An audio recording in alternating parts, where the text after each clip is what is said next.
चलो, good morning students. आज हम पढ़ने वाले हैं जो हमने लास्ट क्लास में जहाँ पर भी डिस्कस किया था।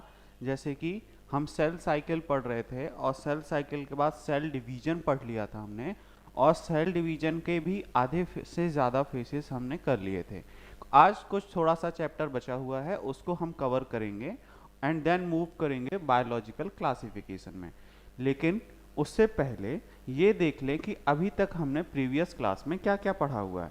ठीक है, तो लास्ट क्लास जो हमारी हुई थी उसमें हमने सेल साइकिल और सेल डिवीजन के कुछ फेजेस के बारे में पढ़ लिया था। जैसे कि फर्स्ट फेज हम अगर देखें कि क्या हमने पढ़ा था, ठीक है, तो ये थी हमारी एक सेल, और इस सेल में कितने फेजेस होते हैं।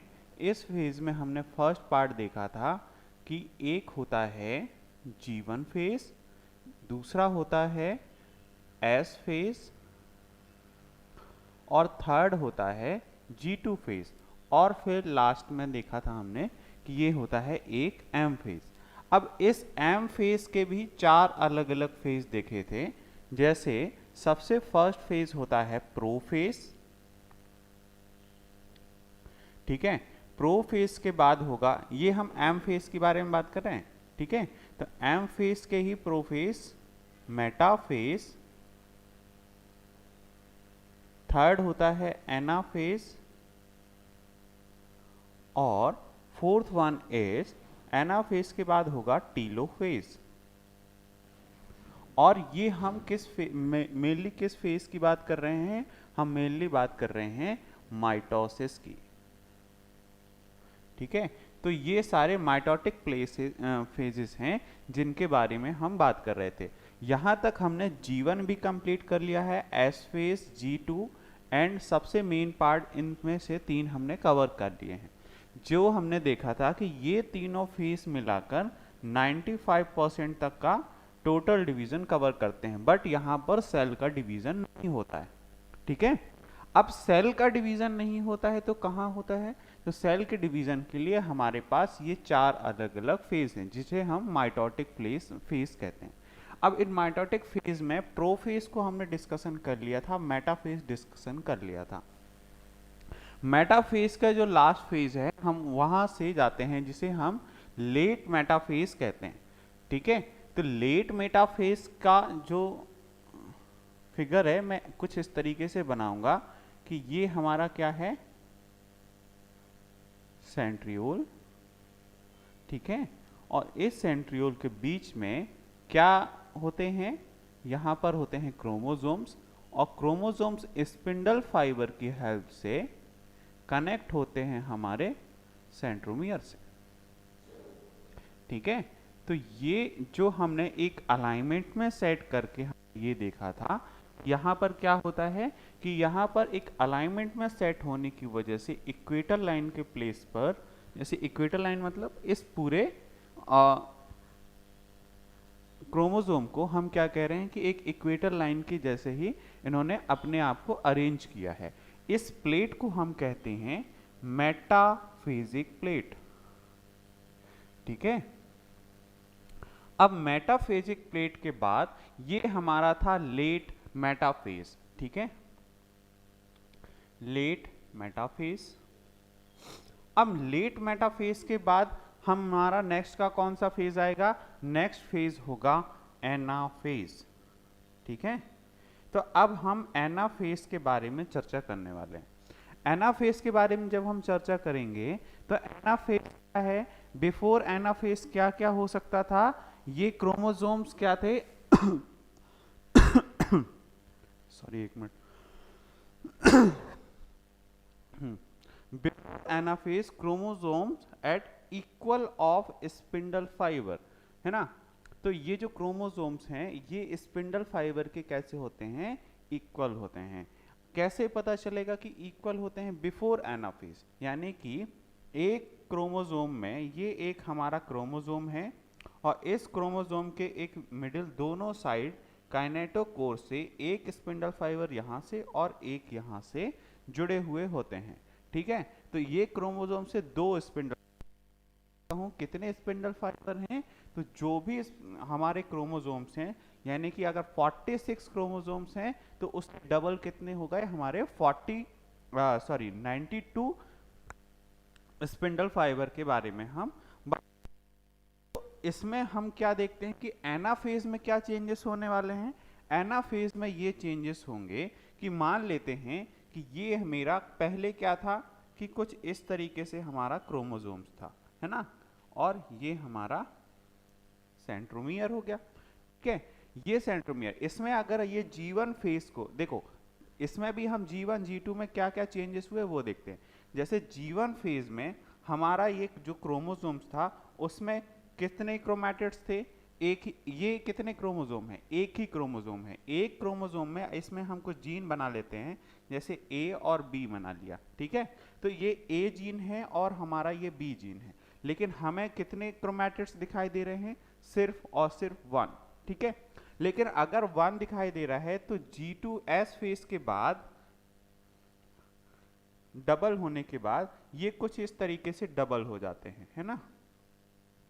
मैं कुछ इसे ऐसा बना लेता हूं, यानी कि ये जो मिडिल वाला पार्ट है एक्चुअली में ये क्या है हमारा सेंट्रोमियर। यानी कि इस पार्ट में हम क्या देख रहे हैं कि यहां पर 2 क्रोमैटिड्स दिखाई दे रहे हैं। ये क्या हैं, क्रोमैटिड्स।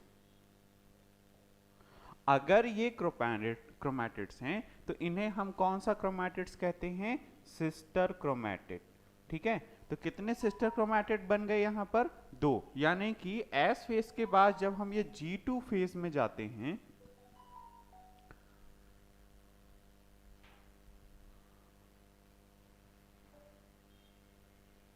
जब हम G2 फेज में जाते हैं अपने डीएनए के अमाउंट को डबल करने के बाद, तो यहाँ पर जीन कैसे हो जाएंगे, डबल हो जाएंगे। तो यहाँ पर हमने क्या क्या लिया था, ए बी, तो यहाँ पर भी कुछ ऐसा ही हो जाएगा, A B A and B, ठीक है। तो ये जब हम सिस्टर क्रोमैटिड यहाँ पर हमने डबल कर लिए। ये वाला फेज कौन सा, G2 फेज के बाद ये फेज क्रोमोसोम्स अभी तक ऐसे ही थे, लेकिन एनाफेज में पहुंचने के बाद ये जो सिस्टर क्रोमैटिड होते हैं ये 20 से इन्हें 2 पार्ट कर दिया जाएगा, ठीक है। तो ये भी क्या हो गया, एक सिस्टर क्रोमैटिड ये और दूसरा सिस्टर क्रोमैटिड ये।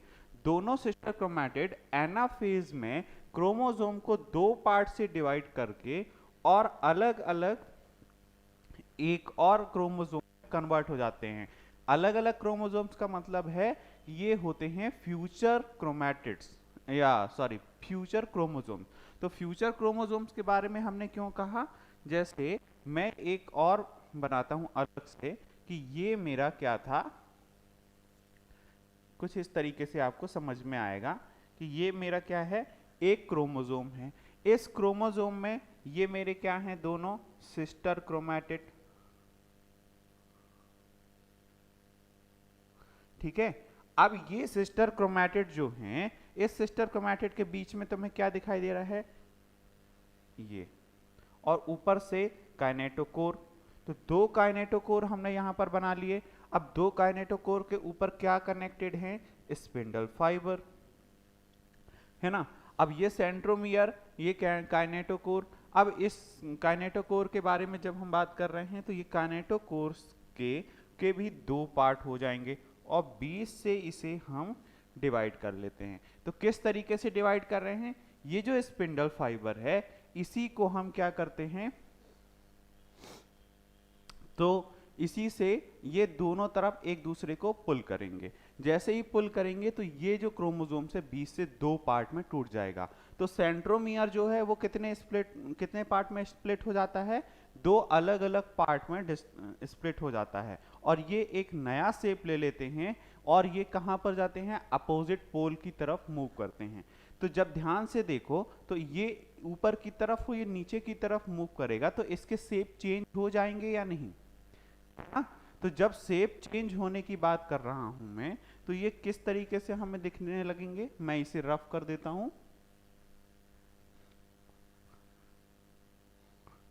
देखो ये शेप चेंज होने के बाद हमें कुछ इस तरीके से दिखने लगेंगे कि ये एक अलग पार्ट हो गया और दूसरा अलग हो गया। यहां से एक स्पिंडल फाइबर यहां से कनेक्टेड है और ये अलग से कनेक्टेड है, ठीक है। अब इस सेंट्रोमियर की जब हम बात करें कि सेंट्रोमियर में हमने दो पार्ट हमने कर दिए। अब ये तो काइनेटोकोर से कनेक्टेड था, तो ये किस तरफ गया, ये ऊपर की तरफ गया और ये वाला पार्ट नीचे की तरफ आया। ठीक है, अब क्रोमोसोम्स जो हैं इनके पहले हमारे क्या थे, क्रोमोसोम्स थे। अब हम क्रोमैटिड्स थे, अब इन्हें हम क्या कहेंगे, ये है हमारे फ्यूचर क्रोमोसोम। ठीक है, अब ये फ्यूचर क्रोमोसोम्स हैं। अब फ्यूचर क्रोमोसोम क्या करते हैं, दो अलग अलग, क्योंकि स्टार्टिंग में क्रोमोसोम कैसा था, कुछ इसी तरीके से दिखाई दे रहा था। अगर स्टार्टिंग में जैसा फंक्शन दिखाई दे रहा था, तो इसमें जब हम नेक्स्ट फेज में एंटर करते हैं,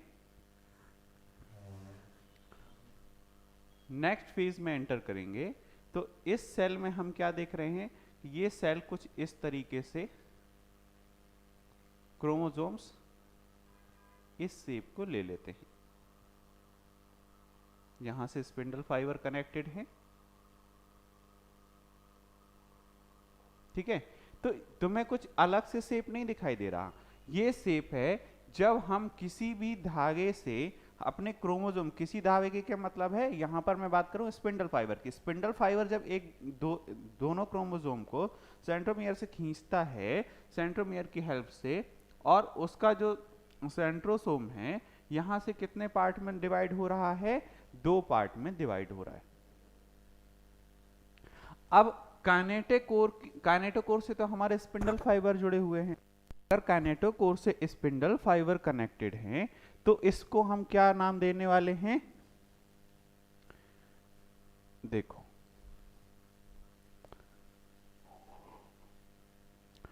यहां से जैसे ही अलग अलग हो गए, तो ये कितने पार्ट में डिवाइड हो गए, दो पार्ट में। तो तुम्हें इसके शेप अलग अलग दिखाई नहीं दे रहे हैं क्या, यानी कि यहां पर 46 क्रोमोसोम्स थे, तो वही 46 क्रोमोसोम्स कैसे हुए, तो 46 ऊपर और अब 46 नीचे हो गए, 46 ऊपर और 46 नीचे। तो इसी की तरह से अगर 46 क्रोमोसोम्स में ऊपर की तरफ भी 46 और नीचे की तरफ 46, तो कितने हो गए, 92 हो गया। लेकिन जब हम 92 देख रहे हैं, इसका मतलब ये 46 से भी डिवाइड होकर 46 में जा रहा है और 46 से, यानी कि ये किस तरीके का डिवीजन है, तो इसे हम कहते हैं इक्वेशनल डिवीजन।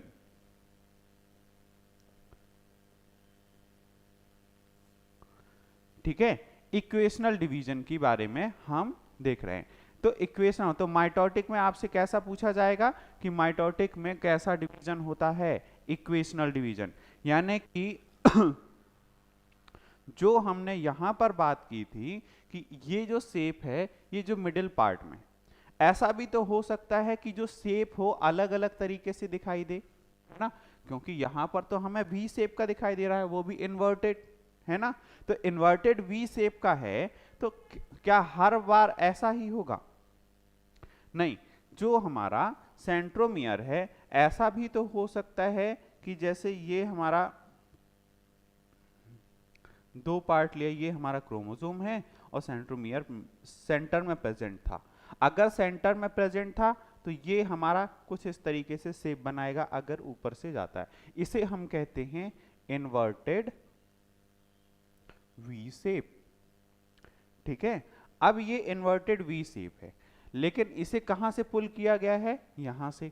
ठीक है, अब इसे मैं ये कहूं कि ये हमारा सेंट्रोमियर कहां प्रेजेंट होता, अगर ये सेंट्रोमियर प्रेजेंट होता हमारे साइड में, यानी कि सेंटर से थोड़ा सा दूर यहां पर। ठीक है, मैं मिडिल में बना रहा हूं यहां पर, तो अगर मैं इसे लेफ्ट साइड में देख रहा हूं तो यहां पे इसका कुछ, अगर जब हम इसे ऊपर से पुल करेंगे तो कुछ ऐसा शेप दिखाई देगा, है ना, तो कुछ इस तरीके से अलग अलग शेप भी बन सकते हैं। तो जब हम इसे पुल करेंगे और इसे 20 से दो अलग अलग पार्ट में डिवाइड करेंगे तो कुछ अलग अलग हमें शेप दिखाई देते हैं, और इस शेप में हमारे 3 से अलग अलग 4 शेप बन सकते हैं। जैसे मिडिल से होने के बाद इसे हम क्या कहते हैं, मेटासेंट्रिक, क्यों, क्योंकि यहाँ पर सेंट्रोमियर कहाँ पर था, मिडिल में, तो इसे हम कहेंगे मेटासेंट्रिक। मेटासेंट्रिक। अब ये अगर साइड में था तो इसे हम क्या कहते हैं, सब मेटासेंट्रिक। अब ये सब मेटासेंट्रिक क्या और भी हो सकता है? हाँ बिल्कुल हो सकते हैं।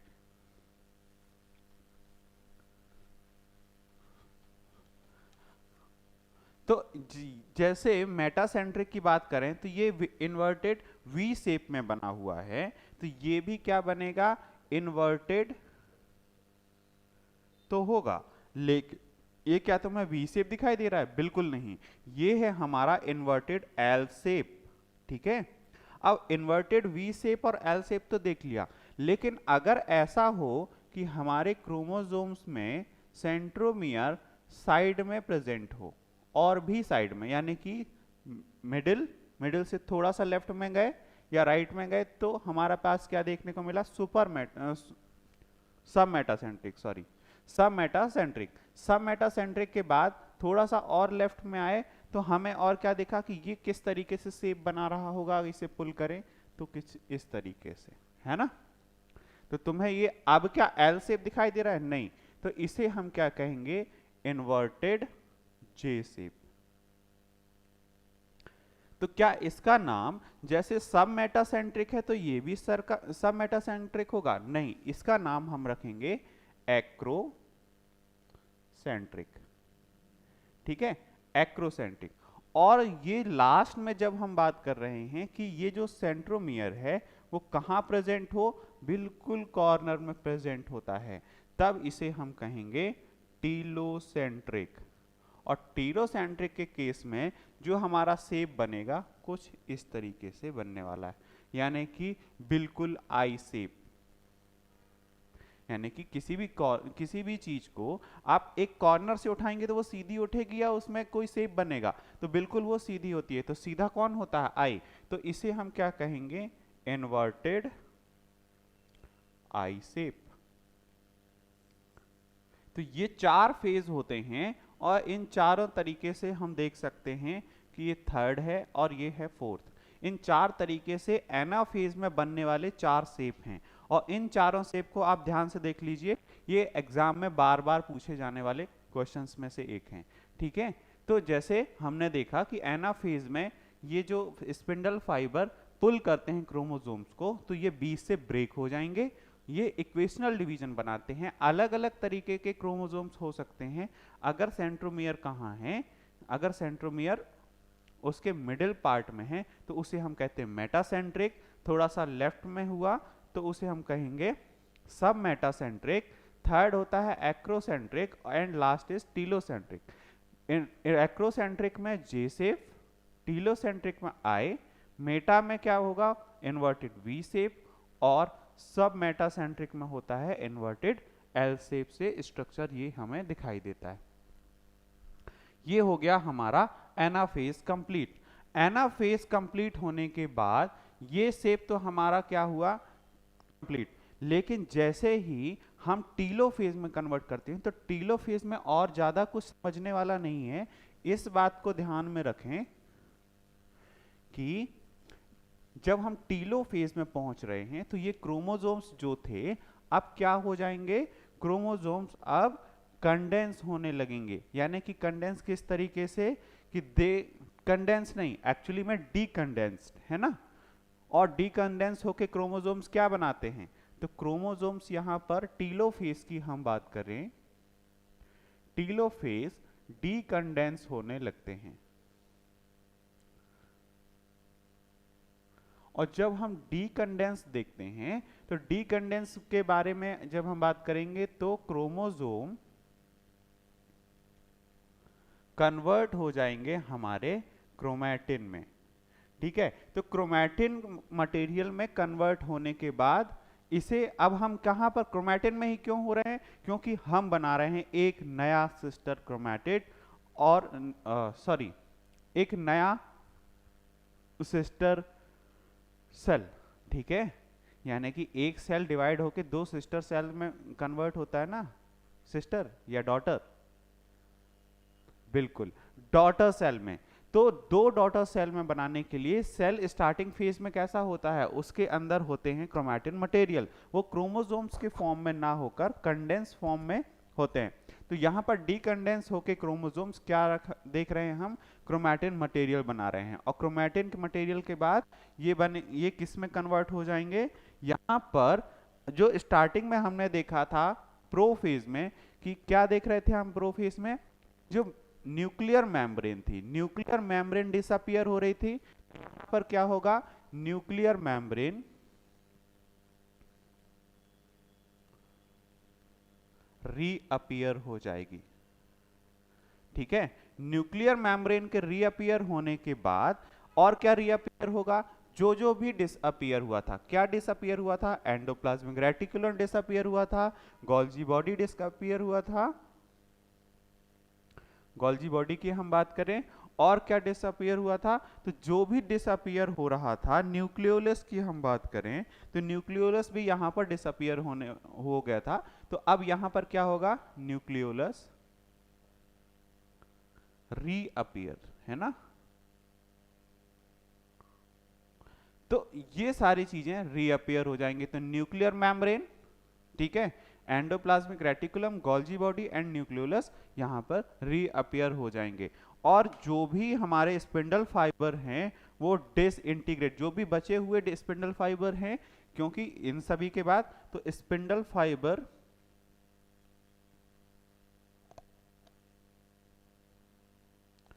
डिसइंटीग्रेट, ठीक है, तो स्पिंडल फाइबर डिसइंटीग्रेट होने वाली है। अब स्पिंडल फाइबर डिसइंटीग्रेट हो गई तो हम क्या देख रहे हैं कि एक्चुअली में जो हमारा सेल था वो दो इक्वल पार्ट में डिवाइड होने के लिए तैयार है, यानी कि न्यूक्लियस भी आ गया, यहाँ से न्यूक्लियस फॉर्म हो जाएगा, और दो न्यूक्लियस के फॉर्म होने के बाद उसमें हम क्या देखते हैं कि ये हमारा अभी तक सेल बना, इस सेल में एक पार्ट यहाँ पर, एक यहाँ पर न्यूक्लियस, क्रोमैटिन के फॉर्म में डीएनए, दोनों की तरफ आ चुका है, इक्वल पार्ट में यहाँ पर साइटोप्लाज्म प्रेजेंट है। तो यहाँ पर यानी कि जो भी कंडेंस हुआ था, यानी 46 क्रोमोसोम कैसे बने, यहाँ पर क्रोमैटिन भी है, यानी 46 यहाँ पर और 46 यहाँ पर भी, यानी इक्वेशनल डिवीजन अब तक हम कर चुके हैं। अब इसके बाद इक्वेशनल डिवीजन यानी कि इसे हम क्या कहते हैं 2n, ये भी होगा 2n, 2n मतलब 23 पेयर की बात हम करते हैं। इसके बाद क्रोमैटिन जब हमने देख लिया तो अब कौन सी फेज होने वाली है, अब होगी साइटोकाइनेसिस, क्योंकि कैरियोकाइनेसिस न्यूक्लियस का डिवीजन तो हमने कर लिया, लेकिन साइटोकाइनेसिस मतलब साइटोप्लाज्म का डिवीजन करने वाले हैं, क्योंकि साइटोप्लाज्म का डिवीजन करेंगे तभी तो सेल दो अलग अलग इक्वल पार्ट में डिवाइड हो जाएगा। ठीक है, तो उसके लिए हम इस बात पर फोकस करें कि जब हम साइटोकाइनेसिस करते हैं तो साइटोकाइनेसिस के फेज पर हमें क्या देखने को मिलता है, one part and second part, है ना। तो इक्वल पार्ट हमें करना है, लेकिन प्लांट के लिए साइटोकाइनेसिस अलग होता है और सेल के लिए, प्लांट सेल के लिए अलग से साइटोकाइनेसिस होगा और एनिमल सेल के लिए अलग साइटोकाइनेसिस होता है। ऐसा क्यों कह रहे हैं हम, ऐसा इसलिए है क्योंकि प्लांट की जो प्लाज्मा मेम्ब्रेन होती है उसके साथ साथ वो रिजिड भी होती है और उसके साथ साथ उसमें प्रेजेंट होती है सेल वॉल। तो सेल वॉल के प्रेजेंट होने से वो ज्यादा रिजिड हुई।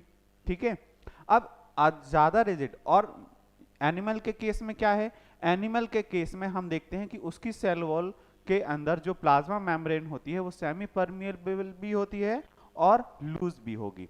तो अब सेमी परमिएबल और लूज दोनों की बात हम करते हैं, तो लूज एंड सेमी परमिएबल कहां पर हम देखने को मिल रहा है हमें, एनिमल सेल में, जहां पर सेल वॉल तो प्रेजेंट ही नहीं है, लेकिन सेल वॉल कहां पर प्रेजेंट है, प्लांट सेल में, तो वो रिजिड भी होगी। तो अब जो पार्ट रिजिड है उसे हम बाहर से कैसे करें, तो अंदर की तरफ से प्लाज्मा मेम्ब्रेन दो अलग अलग पार्ट में डिवाइड होती है, जबकि एनिमल के केसेस पर उसमें इन्वेजन्स बन जाते हैं। यानी इन्वेजन्स का मतलब है कि सेल कुछ इस तरीके से ये एक इन्वेजन्स बना लेती है, और ये जो इन्वेजन है इन्हीं को हम क्या कहते हैं, फरो। ठीक है, तो ये फरो कहां से, आउटर मेम्ब्रेन से बनती है। तो आउटर टू इनर, बाहर से अंदर की तरफ बनेगी। ये एनिमल में होता है ऐसा। तो बाहर से अंदर की तरफ ये जो फरो बन रहा है, इसे हम कहते हैं इन्वेजिनेशन। ठीक है, तो इन्वेजिनेशन में जब हम देखते हैं तो सेंट्रो, तो इसमें एक प्रकार से फोर्स लगता है। कौन सा, बाहर से अंदर की तरफ जो फोर्स लगता है कौन सा फोर्स कहते हैं, सेंट्रीपिटल फोर्स। तो यहां पर कौन सा साइटोकाइनेसिस हो रहा है, यहां पर होगा सेंट्रीपिटल साइटोकाइनेसिस। ठीक है, तो सेंट्रीपिटल साइटोकाइनेसिस की अगर हम बात करें तो ये होता है एनिमल सेल में, जबकि सेंट्रीफ्यूगल किस में होता है, प्लांट की केस में। तो यहां तक था हमारा माइटोसिस, और अब हम मूव करेंगे मियोसिस में।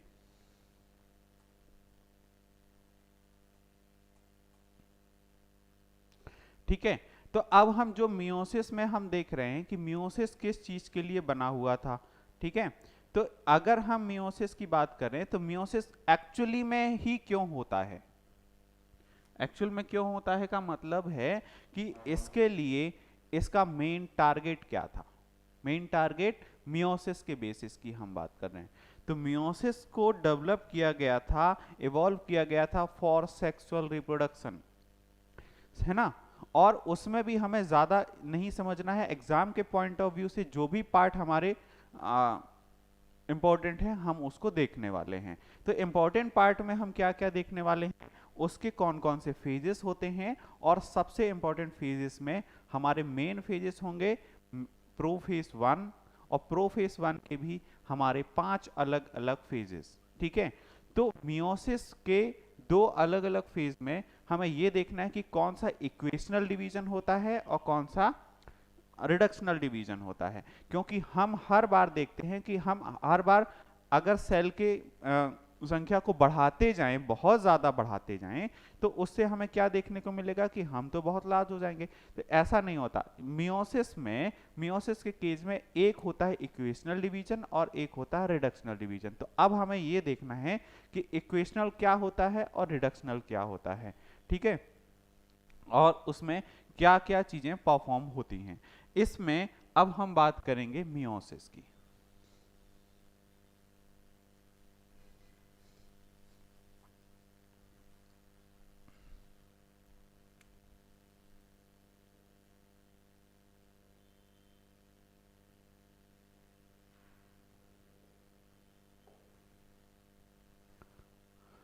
हाँ, तो मियोसिस क्यों इवॉल्व हुई थी, सबसे फर्स्ट क्वेश्चन तो हमारा ये है। तो मियोसिस इवॉल्व हुई थी, इवॉल्व फॉर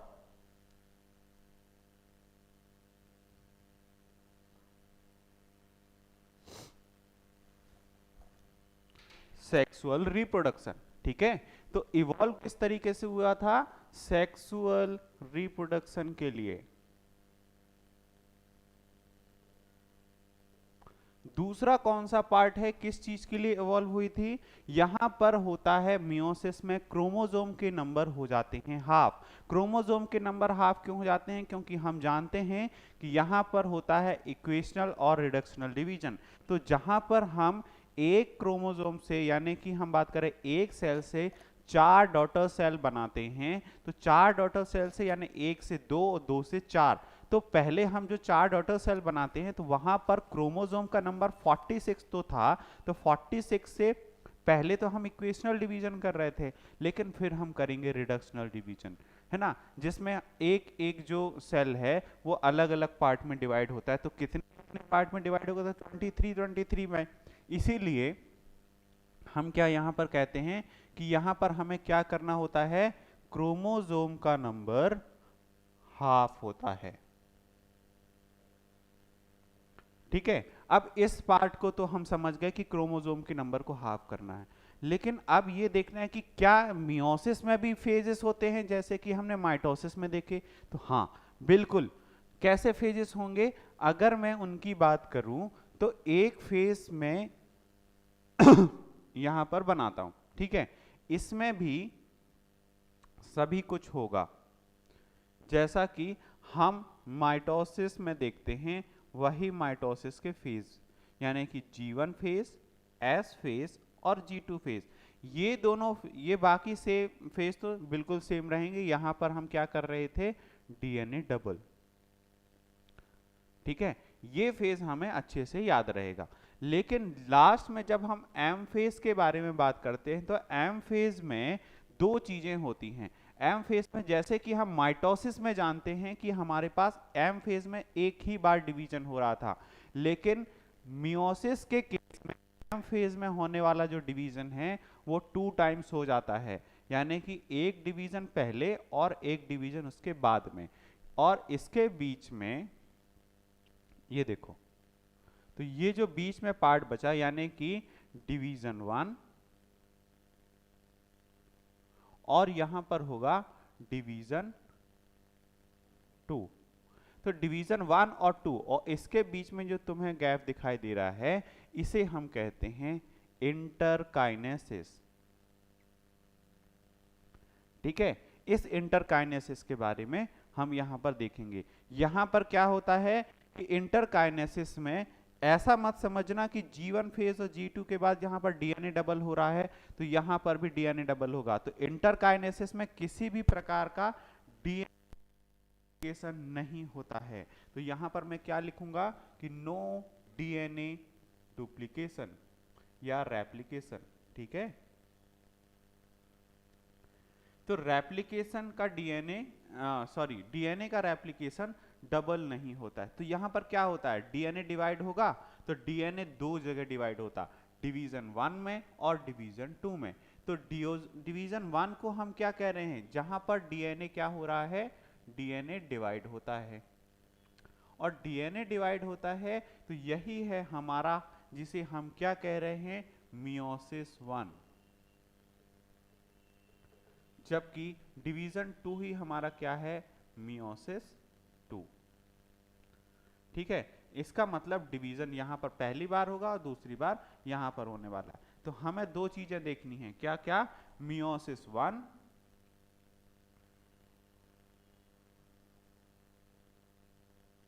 और दूसरा होगा मियोसिस 2। ठीक है, मियोसिस 1 और 2 को अब हमें पढ़ना है। तो इसमें हमें क्या दिखाई दे रहा है कि कौन सा डिवीजन कहां पर होता है, यानी कि मियोसिस में कितने डिवीजन हमें देखने को मिलेंगे, 2 डिवीजन देखने को मिलेंगे। तो अब मियोसिस में भी क्या G1 G2 और S फेज को समझना पड़ेगा। हमें थोड़ा सा समझ लेते हैं कि कहां पर हमारे पास हम देख रहे हैं कि क्रोमोसोम का अमाउंट डबल होता है तो इक्वेशनल डिवीजन हुआ, और कहां पर रिडक्शनल डिवीजन हुआ। ठीक है, तो इस फेज को अगर अच्छे से समझना है तो मैं आपको क्रोमोसोम के नंबर के अकॉर्डिंगली समझाता हूं, तो वो ज्यादा मुझे बेटर लगेगा, ना कि फेजेस के बेसिस पर। ठीक है,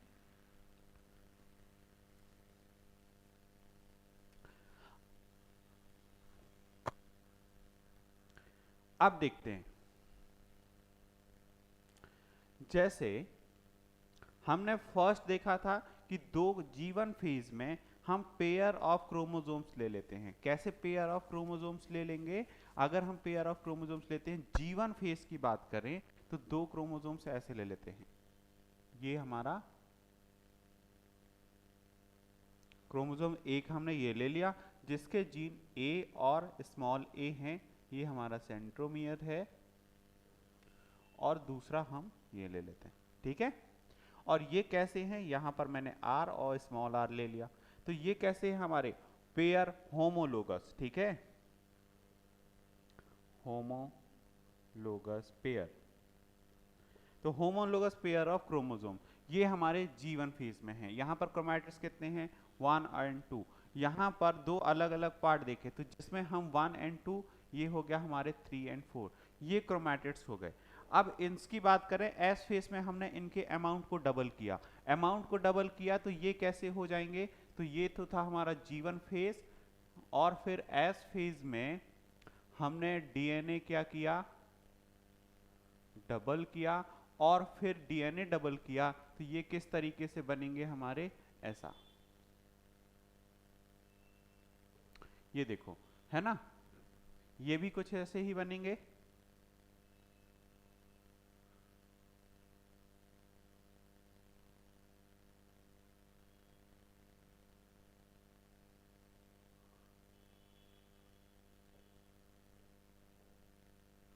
ये देखो, है ना। तो यहां पर अगर मैं बात करूं कि इसमें क्या क्या हमने डबल किया, तो ये जो कैपिटल ए था, ये कैपिटल ए दो हो गया, स्मॉल ए दो हो गए, ठीक है। यहाँ पर कैपिटल आर दो बार हो चुका है, स्मॉल आर।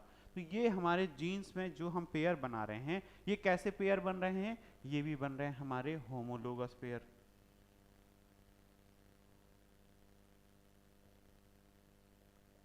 ठीक है। अब हम होमोलोगस पेयर के बाद, ये तो था हमारा एस फेज और ये तो था हमारा G2 फेज। लेकिन G2 फेज में जब हम देख रहे हैं कि पेयर किस तरीके से जा रहे हैं, तो यहां से अब स्टार्ट होगा मेन पार्ट। तो मियोसिस में हम क्या करते हैं कि ये वाला जो पेयर है, ये पेयर, तो ये अलग जाएगा और यहां पर ये एक ऊपर के नीचे, यानी कि एक पेयर अलग और दूसरा पेयर अलग। होमोलोगस पेयर में एक तो ये बना, है ना, वन, और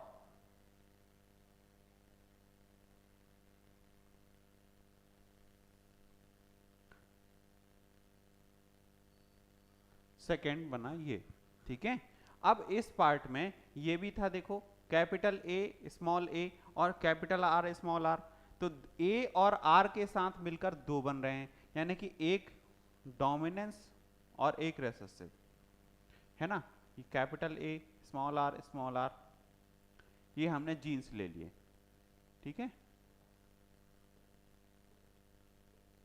और यहां पर भी कैपिटल आर स्मॉल ए। तो यहां पर ये हम क्या देख रहे हैं, यहां पर डिवीजन देख रहे हैं कि नंबर ऑफ क्रोमोसोम्स कैसे हो रहे हैं, इक्वल होंगे या हाफ होंगे। तो यहां पर तो इक्वेशनल डिवीजन हो रहा है, ठीक है। यानी कि डिवीजन पहला कैसा देखा हमने, इक्वेशनल डिवीजन या फिर रिडक्शनल डिवीजन नहीं, हम यहां पर एक क्रोमोसोम दो अलग अलग पार्ट में दिखाई दे रहा है, यानी कि मियोसिस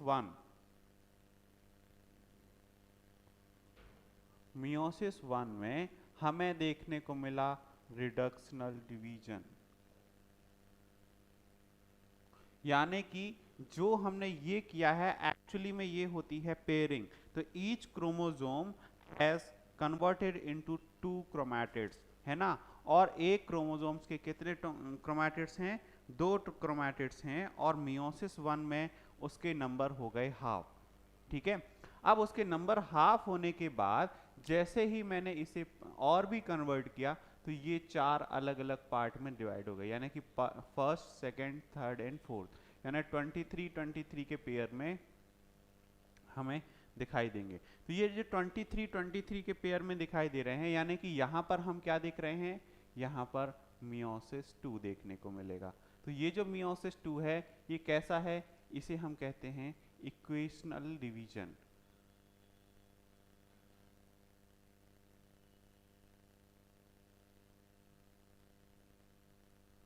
ठीक है।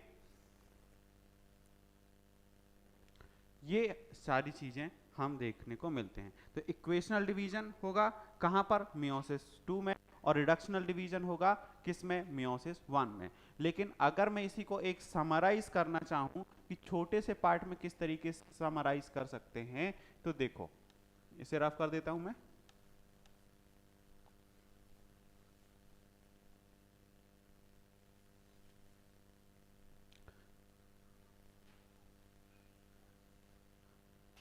छोटे से पार्ट में अगर मुझे समराइज करना है कि जैसे थे 46 क्रोमोसोम, 46 क्रोमोसोम से हमने क्या किए, 23 के पेयर बना लिए। तो 23 और 23 के जो क्रोमोसोम अलग हुए, तो यहाँ पर होगा मियोसिस 1, और इस मियोसिस 1 में हम क्या देख रहे हैं कि कौन सा डिवीजन हुआ, रिडक्शनल डिवीजन।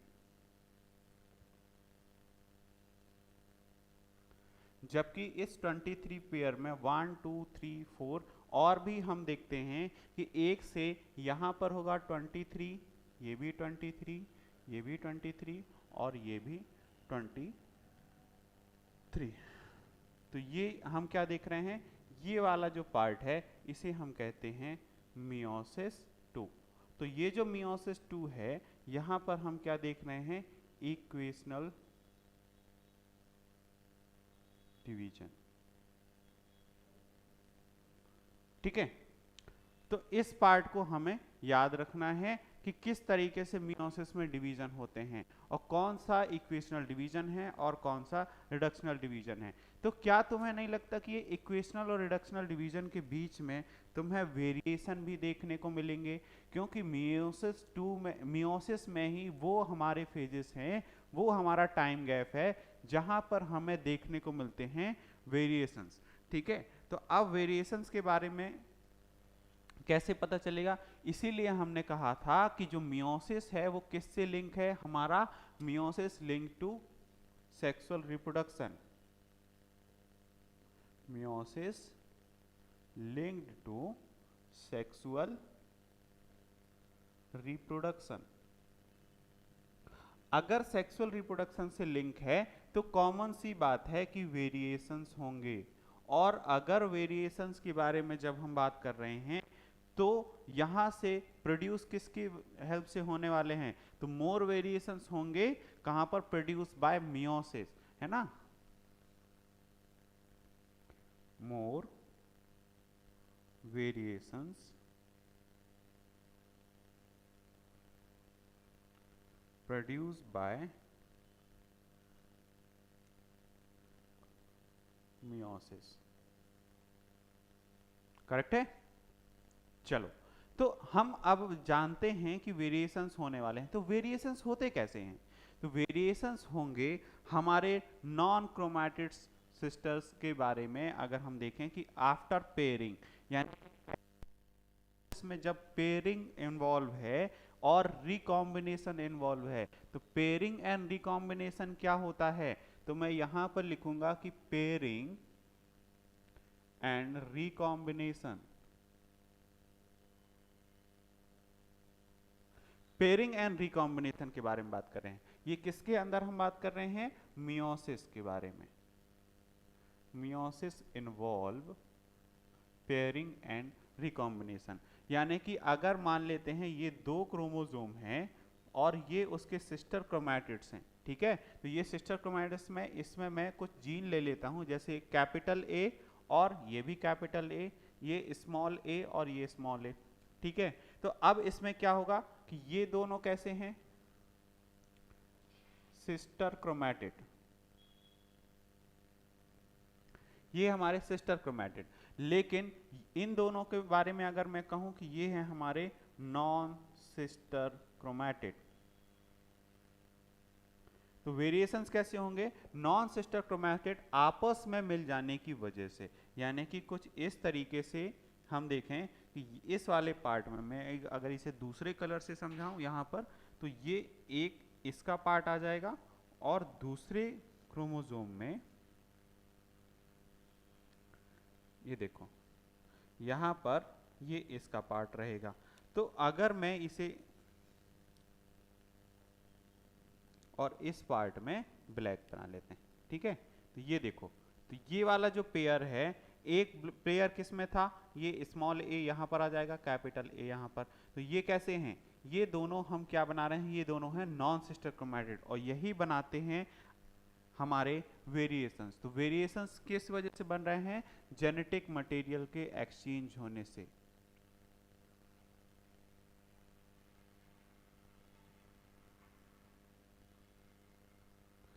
ठीक है, जेनेटिक मटेरियल के एक्सचेंज होने से हम यहां पर इन चीजों को बना रहे हैं।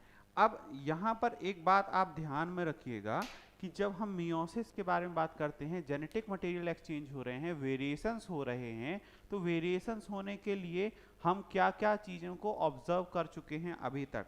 तो इसमें हम देखा हमने कि पहले क्रोमोसोम के नंबर को हमने क्या किया, रिड्यूस किया, फिर ठीक है, उसके बाद उसको डीएनए रेप्लिकेशन करने के लिए, डीएनए रेप्लिकेशन कितनी बार हुआ, डीएनए रेप्लिकेशन एक बार हुआ, लेकिन डिवाइड हम कितनी टाइम्स कर रहे हैं, 2 टाइम्स कर रहे हैं। क्यों? हमने एक जो फेज बनाया था, इस फेज में हमने क्या देखा कि एस फेज में यहाँ पर डीएनए एक ही बार डबल हो रहा है, लेकिन एम फेज में इंटरकाइनेसिस के पहले एक डिवीजन और इंटरकाइनेसिस के बाद दूसरा डिवीजन, तो दो डिवीजन, यानी डीएनए को हम एक बार डबल करते हैं लेकिन डिवीजन दो बार कर रहे हैं। इसका मतलब है ये एक पूरा कैसा है, रिडक्शनल प्रोसेस है। इस रिडक्शनल प्रोसेस में हमने क्या देखा कि प्रोड्यूस क्या करते हैं, हम वेरिएशंस कर रहे हैं, क्योंकि ऐसे तो हम बहुत ज़्यादा, तो वेरिएशंस के लिए हमारे पास क्या होता है, पेयरिंग होती है, जहां पर पेयरिंग में हम क्या करते हैं, जेनेटिक मटेरियल को एक्सचेंज कर रहे होते हैं। जेनेटिक मटेरियल एक्सचेंज करेंगे तभी तो हम ये जान पाएंगे कि इसमें क्या क्या वेरिएशंस हुए, ठीक है, उसी से वेरिएशंस होंगे। अब हम थोड़ा सा फेजेस के बारे में बात कर लेते हैं कि क्या क्या फेजेस हैं हमारे।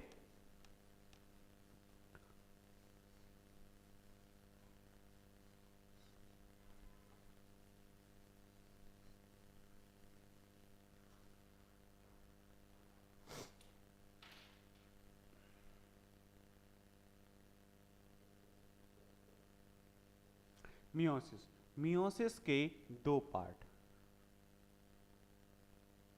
मियोसिस वन और एक होगा मियोसिस टू, ठीक है। इसमें भी हमारे माइटोसिस की जैसे ही चार फेज होते हैं। एक होता है प्रोफेज वन, फिर होगा प्रोफेज के बाद मेटाफेज वन, फिर होगा एनाफेज वन, और फिर होगा टीलोफेज वन। इसमें भी मियोसिस टू में भी prophase one, prophase two, metaphase two, anaphase two and telophase to.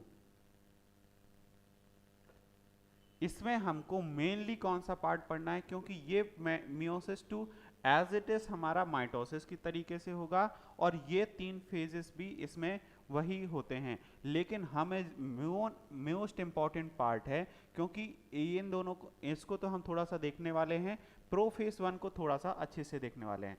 Prophase one के बारे में जब हम बात करेंगे तो प्रोफेज वन के भी 5 अलग अलग फेजेस होते हैं। तो प्रोफेज वन से हम करेंगे, और इन दोनों के बीच में क्या होता है, इन दोनों के बीच में जो ये जो गैप तुम्हें दिखाई दे रहा है, यानी कि डिवीजन वन और डिवीजन टू, मैंने यही बताया था ना कि ये है हमारा डिवीजन वन और ये है हमारा डिवीजन टू। डिवीजन वन और डिवीजन टू के बीच में होता है इंटरकाइनेसिस, ठीक है। तो इंटरकाइनेसिस किसके बीच में होता है, between meiosis one and meiosis two. ये आपसे क्वेश्चन पूछा जा सकता है कि इंटरकाइनेसिस किन दो फेजेस के बीच में या किन दो डिवीजन के बीच में होता है। तो अब मेन पार्ट हमारे पास क्या है कि जिसको समझने के लिए हम इतनी देर से बैठे हुए, मियोसिस में प्रोफेज वन, प्रोफेज वन में क्या क्या चीजें होती हैं, वो सारी चीजें अब हम यहां पर देखने वाले हैं।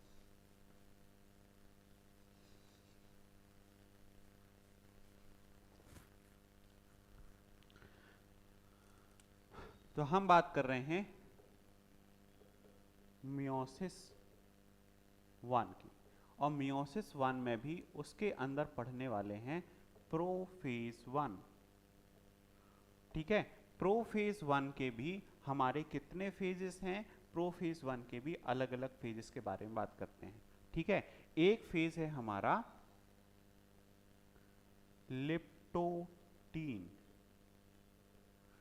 ठीक है। तो लिप्टोटीन, दूसरा फेज जिसके बारे में हम बात करेंगे जिसे हम कहते हैं जाइगोटीन, थर्ड फेज हमारा बहुत इंपॉर्टेंट फेज है जिसे हम कहते हैं पैकेटीन, ठीक है। तो पैकेटीन के बारे में, पैकेटीन, ठीक है, पैकेटीन के बारे में हम यहां पर पढ़ेंगे। फोर्थ वन है जिसे हम कहते हैं डिप्लोटीन, एंड फिफ्थ वन और लास्ट वन है जिसे हम कहते हैं डाइकाइनेसिस, अब 1 2 3 4 एंड 5 5 फेजेस होते हैं। तो फेजेस जैसी कोई चीज नहीं होती, ये टाइम इंटरवल में होने वाले हमारे चेंजेस हैं, जो कि हमें कहां पर देखने को मिल रहे थे, ये हमें देखने को मिल रहे हैं हमारे प्रोफेज 1 में। हाँ, एक बात ध्यान में रखना कि ये प्रोफेज 1 के अलावा ऐसे कोई भी डिवीजन किसी भी फेज में नहीं तुम्हें देखने को मिलेंगे। किसी भी फेज का मतलब है कि ना तो हमें मेटा फेज में देखने को मिलेगा, ना हम एना फेज में, ना फेज में, और ना उसके सेकेंडरी डिवीजन में। तो ऐसा सिर्फ सिर्फ एक बार होता है। ठीक है, तो अब हम देखने वाले हैं कि जिन टर्मिनोलॉजी से अभी तक हम यूज टू हो चुके हैं, उन टर्मिनोलॉजीज के बारे में अब अगर हम यहाँ पर कहें कि वो क्या क्या चीज चेंजेस करती हैं, तो वो देखना है। सबसे पहले जो क्रोमोसोम का कंडेंसेशन है वो कहां पर होगा, तो यहां पर होगा कंडेंसेशन। कंडेंसेशन ऑफ क्रोमोसोम कहां पर होता है, लिप्टोटीन। लिप्टोटीन के बाद जब हम जाइगोटीन में पहुंचते हैं तो यहां पर वेरिएशन के लिए होगी पेयरिंग। अब हम पेयरिंग के बारे में बात करते हैं, तो जो पेयरिंग होती है उस पेयरिंग वाले प्रोसेस को हम साइनेप्सिस कहते हैं, है ना। अभी थोड़ी देर से समझाते हैं कि साइनेप्सिस क्या होता है। साइनेप्सिस के बाद ये जो इस पार्ट को, ये कैसे होते हैं, ये होते हैं बाइवेलेंट। बाइवेलेंट के साथ साथ और इसे हम क्या कह सकते हैं, इसमें 4 सिस्टर क्रोमैटिड्स बनते हैं। तो 4 सिस्टर क्रोमैटिड्स बनते हैं जिसे हम कहते हैं टेट्राड। ये इंपॉर्टेंट पार्ट है, टेट्राड और बाइवेलेंट और साइनेप्सिस। इसमें थोड़ा सा मैं स्टार मार्क कर दूंगा, ये हमारे इंपॉर्टेंट पार्ट हैं जिसे हम क्या कहते हैं, ये कहां पर होता है, जाइगोटीन में। तो पेयरिंग होने की वजह से हम देख रहे हैं कि वेरिएशंस कहां पर आएंगे, जाइगोटीन में। उसके बाद इन दो टेट्राइड के बीच में दो अलग अलग डिवीजन जब हम हो रहे हैं तो बीच में एक कॉम्प्लेक्स होता है, क्योंकि दो क्रोमोसोम जब आपस में वेरिएशंस कर रहे होते हैं, इंटरचेंज कर रहे होते हैं अपने नॉन सिस्टर क्रोमैटिड्स के साथ, तो उनके बीच में एक कॉम्प्लेक्स काम करता है जिसे हम कहते हैं एक पेयरिंग। एक केमिकल काम कर रहा होता है, या एक मैं कहूं उसे एक केमिकल काम कर रहा होता है जिसे हम कहते हैं साइनेप्टोनीमल कॉम्प्लेक्स। तो यहां पर ही तुम्हें देखने को मिलेगा साइनेप्टोनीमल कॉम्प्लेक्स। फिर हम आते हैं पैकेटीन में। तो जो पैकेटीन है एक्चुअली में ये डिवीजन हमारे न्यूक्लियस के रिकॉम्बिनेशन के लिए होता है। ठीक है, तो यहां पर न्यूक्लियस क्या होगा, रिकॉम्बाइन होगा। तो आपको नहीं लगता कि न्यूक्लियस कैसे रिकॉम्बाइन हो सकता है, नहीं।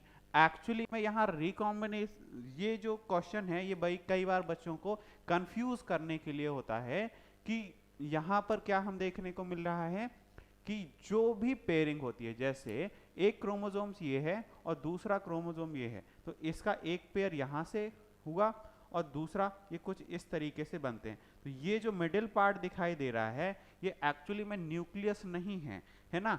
इसे हम कहते हैं, जब वेरिएशन हो रहे होते हैं तो यही है हमारा रिकॉम्बिनेंट नोड्यूल। रिकॉम्बिनेंट नोड्यूल, ठीक है। अब ये हमारा रिकॉम्बिनेंट नोड्यूल है, तो इसे ही हम कहां पर देखते हैं, पैकेटीन में देखते हैं। और जैसे ही ये रिकॉम्बिनेंट हो जाता है तो इसके बाद अब किसका, साइनेप्टोनीमल कॉम्प्लेक्स का तो कोई काम नहीं रहा, तो इसीलिए अब ये डिप्लोटीन के बेसिस पर हम जाते हैं। तो साइनेप्टोनीमल कॉम्प्लेक्स का क्या हो जाता है, डिसोल्यूशन। डिसोल्यूशन ऑफ साइनेप्टोनीमल कॉम्प्लेक्स, ठीक है। और लास्ट में जब हम बात करते हैं तो ये साइनेप्टोनीमल के कॉम्प्लेक्स के बाद यहां पर क्या बनता है, यहां पर बनता है काइज्माटा, ठीक है। और काइज्माटा के बाद जब हम डाइकाइनेसिस की बात करते हैं तो डाइकाइनेसिस में काइज्माटा का भी क्या हो जाता है, टर्मिनेशन हो जाता है। तो टर्मिनेशन किसका होगा, काइज्माटा का। तो ये क्या वर्ड है, ये क्या बोला है, ये हम अभी एक एक से देखते हैं, ठीक है। टर्मिनेशन ऑफ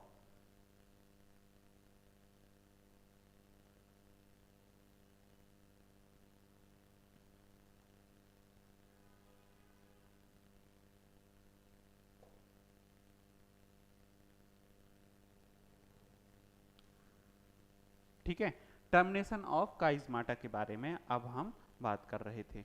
तो टर्मिनेशन क्या होगा, तो यहां पर हमने देखा कि जो कंडेंसेशन है क्रोमोसोम का, ये पहले कुछ इस तरीके से रहा ये क्रोमोसोम, तो यहां पर क्रोमोसोम का कंडेंसेशन स्टार्ट हुआ। क्रोमोसोम का कंडेंसेशन स्टार्ट होने से ये अगर आपसे पूछा जाए कि ये किस नंबर तक यानी कि कब तक होने वाला है, तो थ्रू आउट द प्रोसेस, तो थ्रू आउट द प्रोसेस क्या हम देख रहे हैं कि कंडेंसेशन होगा थ्रू आउट द प्रोसेस। ठीक है, यहां पर हम ये देखते हैं। इसके बाद जब मैंने कहा कि यहां पर होगी पेयरिंग, तो पेयरिंग क्या होती है, पेयरिंग अभी हमने थोड़ी देर पहले देखा कि वो पेयरिंग क्या होती है, यानी दो क्रोमोसोम के बीच में कुछ इस तरीके से, ये दो क्रोमोसोम हैं, दो क्रोमोसोम के बीच में ये जो पेयरिंग होने वाली है, इस प्रोसेस को हम क्या कहते हैं, पेयरिंग का इस प्रोसेस को हम कहते हैं साइनेप्सिस, है ना, इसे हम क्या कहेंगे, साइनेप्सिस। और ये जो साइनेप्सिस है कुछ इस तरीके से बीच में तुम्हें क्या देखने को मिलता है, एक लिक्विड टाइप का ये तुम्हें देखने को मिलेगा, जिसे हम क्या कहते हैं, एक केमिकल है, ये एक प्रकार का ये केमिकल है। ठीक है, ये हमारा साइनेप्टोनीमल कॉम्प्लेक्स, ये एक केमिकल है। और क्या है केमिकल, ये हेल्प करता है, हेल्प्स इन किसमें, हमारी पेयरिंग में, हेल्प्स इन पेयरिंग। तो पेयरिंग में ये हेल्प करता है। पेयरिंग में हेल्प करने वाला कौन है, साइनेप्टोनीमल कॉम्प्लेक्स। साइनेप्टोनीमल कॉम्प्लेक्स एक प्रकार का केमिकल है जो पेयरिंग में हेल्प करता है, जिसकी वजह से वेरिएशन आते हैं। तो पेयर किस चीज का हो रहा है, पेयर हो रहा है क्रोमोसोम्स का। तो कौन से क्रोमोसोम्स हैं ये, तो ये क्रोमोसोम है, इनकी बात मैं कर रहा हूं, ये है हमारे होमोलोगस।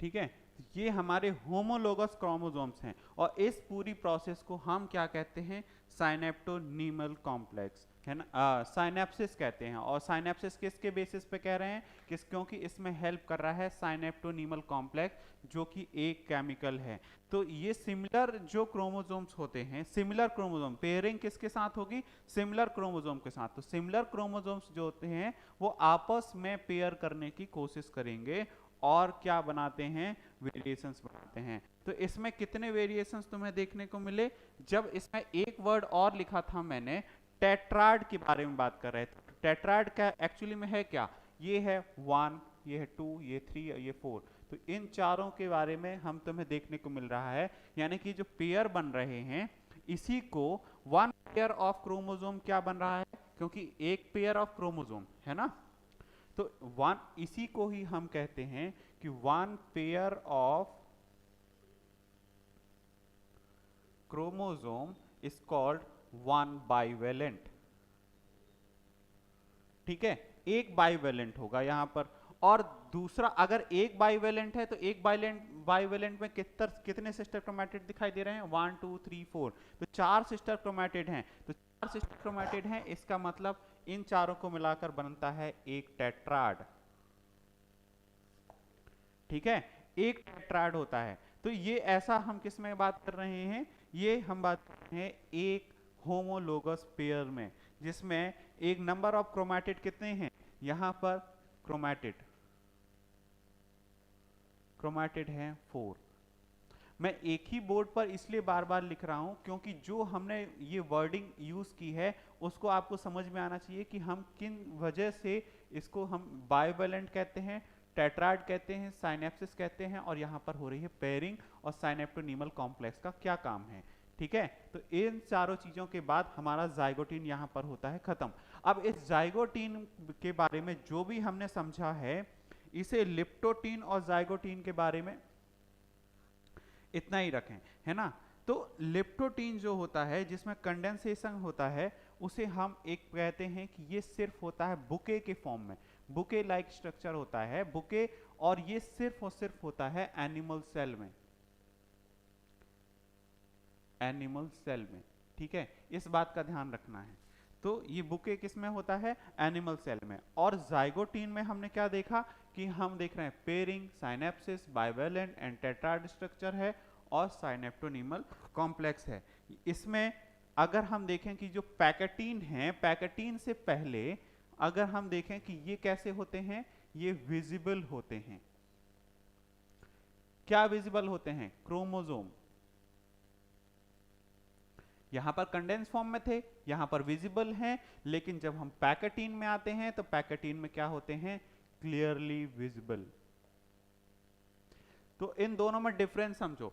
सबसे पहला डिफरेंस ये है कि विजिबल क्या है और क्लियरली विजिबल क्या है। जैसे कि हमने माइटोसिस में भी पढ़ा था कि क्या पढ़ा था माइटोसिस में, सबसे पहले हमने देखा था किसके बारे में कि विजिबल क्या है माइटोसिस में। तो एक फेज था प्रोफेज और उसमें था मेटाफेज। तो प्रोफेज में विजिबल था और एनाफेज में मेटाफेज में जब हम पहुंचे थे तो वो क्लियरली विजिबल थे। तो यहां पर भी जाइगोटीन जो है, जाइगोटीन के फेजेस पर हम क्रोमोसोम को विजिबल कहेंगे, लेकिन क्लियरली विजिबल किसके फेजेस पर कहेंगे, पैकेटीन के केस में। ठीक है, तो पैकेटीन के केस में हमने एक वर्ड और देखना है, रिकॉम्बिनेशन नोड्यूल। तो रिकॉम्बिनेशन नोड्यूल क्या है, अगर मैं इन पैकेटीन में देख रहे हैं तो ये रिकॉम्बिनेंट नोड्यूल जो तुम्हें देखने को मिल रहे हैं ये किसके हैं, बाइवेलेंट। ठीक है, तो इसे हम क्या कहते हैं, क्या क्लियरली विजिबल है, तो क्लियरली विजिबल है यहां पर बाइवेलेंट।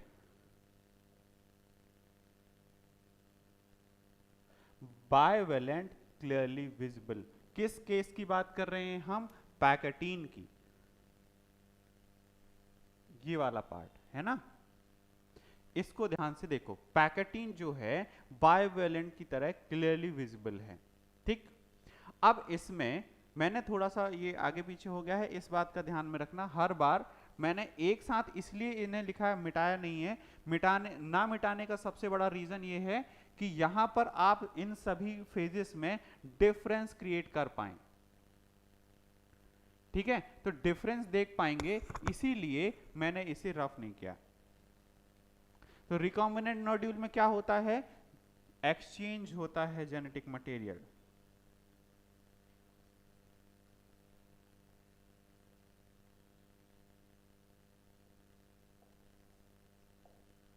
ठीक है, एक्सचेंज होगा जेनेटिक मटेरियल। तो जेनेटिक मटेरियल एक्सचेंज होने की वजह से किस पार्ट में हो रहा है, दो नॉन सिस्टर क्रोमैटिड्स की जिस फेस पर वो मिलते हैं उसे हम क्या कहते हैं, नॉन सिस्टर क्रोमैटिड एरिया या फिर रिकॉम्बिनेंट नोड्यूल। तो ये रिकॉम्बिनेंट एंजाइम जो है ये किसकी है, रिकॉम्बिनेंट नोड्यूल किसकी वजह से होता है, यहां पर कोई एंजाइम भी काम करता है क्या, हाँ, तो यहां पर एक एंजाइम काम करता है जिसे हम कहेंगे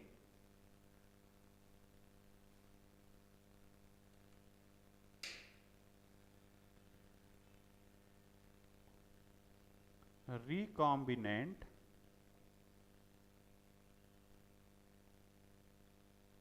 रिकॉम्बिनेज एंजाइम।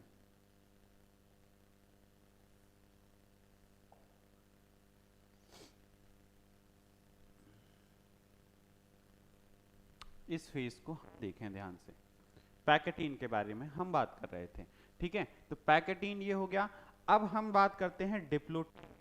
तो एक्चुअली में डिप्लोटीन है क्या, डिप्लोटीन में जब जेनेटिक मटेरियल एक्सचेंज हो जाता है तो ये साइनेप्टोनीमल कॉम्प्लेक्स कहां पर था, ये था साइनेप्टोनीमल कॉम्प्लेक्स। इस साइनेप्टोनीमल कॉम्प्लेक्स का डिसोल्यूशन होने लगेगा, इसीलिए फिर हम ये देखें कि ये जो क्रोमोसोम है ये बहुत दूर दूर हो जाते हैं, ये ऐसा, तो ये अलग अलग होने लगेंगे।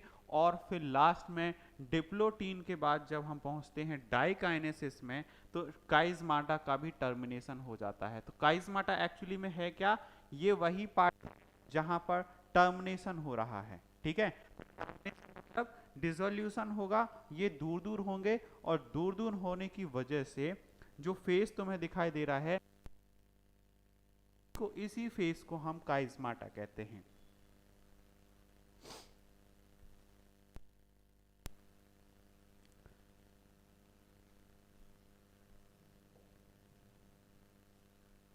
तो ये हमारे कुछ 5 फेजेस हुए जो प्रोफेज 1 में होते हैं।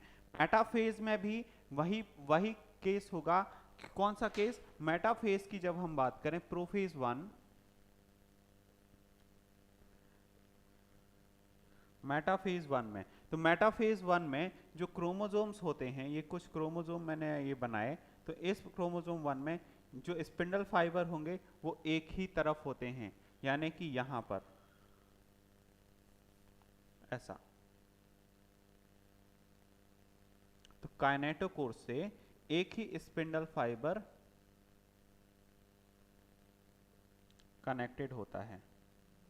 तो अगर एक ही स्पिंडल फाइबर कनेक्टेड होता है तो जितने क्रोमोसोम उतने स्पिंडल फाइबर।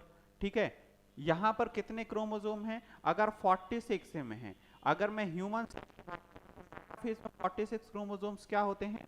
46 से 92 स्पिंडल फाइबर होंगे। लेकिन मेटाफेज 1 की बात करूं तो यहां पर 46 क्रोमोसोम पर ही 46 स्पिंडल फाइबर होते हैं। ठीक है, तो 46 क्रोमोसोम सर 46 स्पिंडल फाइबर, क्योंकि यहां पर काइनेटोकोर की जो संख्या है वो उसमें एक ही क्रोमोसोम प्रेजेंट होता है, तो उससे एक ही कनेक्टेड होगा। और बाकी फिर बाकी जो फेज हमें मेटाफेज के बाद दिखाई दे रहे हैं, एनाफेज 1 में ये कंडेंस होकर ऊपर और नीचे इक्वल पार्ट में चले जाएंगे। इक्वल पार्ट का मतलब है कि अलग अलग वेरिएशन तुम्हें देखने को मिलेगा। एनाफेज टीलोफेज 1 में जब हम पहुंचते हैं तो 2 हमारे न्यूक्लियस बनकर तैयार हो जाएंगे और वो न्यूक्लियस क्रोमैटिन मटेरियल को कंडेंस कर लेते हैं, यानी कि क्रोमैटिन मटेरियल फॉर्म हो जाता है। इसका मतलब है कि ये बाकी जो फेज हम देखने के वाले हैं हर बार, जो जिसकी बात हम कर रहे हैं, एक्चुअली में बाकी फेज कैसे हैं? यहां पर इक्वली होंगे। किसके जैसे? माइटोसिस की तरह, है ना। तो इक्वेशनल डिवीजन क्या होता है? क्योंकि इस पार्ट में मियोसिस में सबसे मेन क्वेश्चन आपको पूछे जाने वाले हैं। कौन से? सबसे 5 ये वाला पार्ट। ठीक है, मियोसिस में इक्वेशनल डिवीजन कहां होता है, वेरिएशंस कहां होते हैं, डिप्लोटीन में क्या होता है, साइनेप्टोनीमल कॉम्प्लेक्स क्या होता है, साइनेप्टोनीमल कॉम्प्लेक्स के साथ साथ डाइकाइनेसिस की प्रोसेस में टर्मिनेशन क्या होता है, काइज्माटा क्या होता है, ये सारी चीजें हमने देखा। इसके साथ साथ इस एंजाइम का काम क्या है, कौन से? साइनेप्टोनीमल कॉम्प्लेक्स का काम क्या है।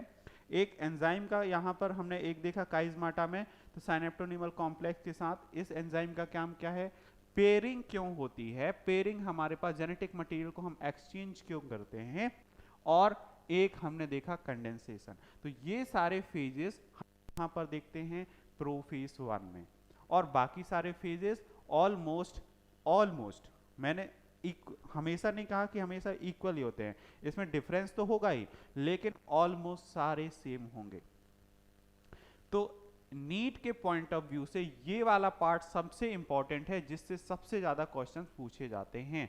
और उसके लिए हमने ये देखा कि जो प्रीवियस ईयर में आए हुए क्वेश्चन हैं और जो न्यू ट्रेंड है, उस न्यू ट्रेंड के अकॉर्डिंगली मियोसिस 2 से जो भी क्वेश्चन पूछे जाते हैं वो हम क्वेश्चन के फॉर्म में डिस्कस कर लेंगे। और 1 या 2 क्वेश्चन ही उसमें, बहुत रेयर केस में क्वेश्चन पूछे जाते हैं। सबसे ज्यादा क्वेश्चन इस बोर्ड में लिखे हुए, इसमें आपके कम से कम 25 क्वेश्चन हैं, जो हर बार इस 25 में से 1 या 2 पूछे जा रहे हैं। अगर सेल डिवीजन से क्वेश्चन आता है तो मियोसिस से आने वाले क्वेश्चन में हमारा सिर्फ प्रोफेज 1 है। मोस्टली टाइम यही हो रहा है। ठीक है, आप प्रीवियस ईयर के क्वेश्चन को उठाकर देख सकते हैं। इसके बाद जब हमने ये देख लिया तो अब हमें यहां पर ये चैप्टर को हम एंड करेंगे, लेकिन आज हमें स्टार्ट करना था क्या? Classification, biological classification. Biological classification थोड़ा सा एक लंबा चैप्टर है, और उस लंबे चैप्टर में इस बात का ध्यान रखेंगे कि हम बहुत ज़्यादा डिटेल में नहीं जाएंगे, क्योंकि उस चैप्टर में जितना हम गहराई से जाते जाएंगे वो एक समुंदर की तरह है। ठीक है, और उसका रेफरेंस हर एक चैप्टर में हमें देखने को मिलेगा। चाहे हम सेल पढ़ रहे थे, सेल डिवीजन पढ़ रहे थे, या प्लांट पढ़ेंगे, एनिमल पढ़ेंगे, फंगस पढ़ते हैं, किसी भी चैप्टर में बायोलॉजिकल क्लासिफिकेशन का आपको रेफरेंस देखने को मिलेगा ही मिलेगा। इसीलिए हम उस पार्ट पर फोकस करेंगे जिससे क्वेश्चंस आने की पॉसिबिलिटी मैक्सिमम है। ठीक है। तो हम क्वेश्चन पर फोकस करेंगे और उसके क्वेश्चन को भी डिस्कस करेंगे, जैसे कि हमने कल लास्ट क्लास में किया था। उस क्लास में हमने सारे क्वेश्चंस को डिस्कस किए हैं जो कि रेफर हो सकते हैं हमारे सेल के बेसिस पर, जो पिछले 1 या 2 साल में आए हुए हैं और आने की पॉसिबिलिटी ज्यादा है। ठीक है, तो आज मैं नया टॉपिक इसलिए स्टार्ट नहीं कर रहा हूं क्योंकि इस नए टॉपिक स्टार्ट करने में वो थोड़ा सा टाइम टेकिंग है। तो नेक्स्ट आने वाले 2 से 3 दिन हमारे बायोलॉजिकल क्लासिफिकेशन होंगे, और बायोलॉजिकल क्लासिफिकेशन जब एंड होगा तो उसके बाद मैं आपको इन्फॉर्म कर दूंगा क्या हम नया चैप्टर पढ़ने वाले हैं। मैक्सिमम टाइम आपसे ये थोड़ा सा अनुरोध रहेगा कि आपको क्या करना है, जो भी चैप्टर या जो टॉपिक कंप्लीट हो रहा है उसके क्वेश्चन आप जो भी बुक रेफर करते हैं उस बुक से आपको क्वेश्चन लगाने हैं। बहुत ज़्यादा पुराने क्वेश्चंस नहीं लगाने हैं क्योंकि अब हर बार ट्रेंड हो चुका है, एनसीईआरटी बेस्ड क्वेश्चंस ही आते हैं। तो एनसीईआरटी बेस्ड क्वेश्चन में भी जो इंपॉर्टेंट पार्ट है वो हमने यहाँ पर डिस्कस कर लिया है। तो अब हम मिलेंगे कल, तब तक के लिए थैंक यू।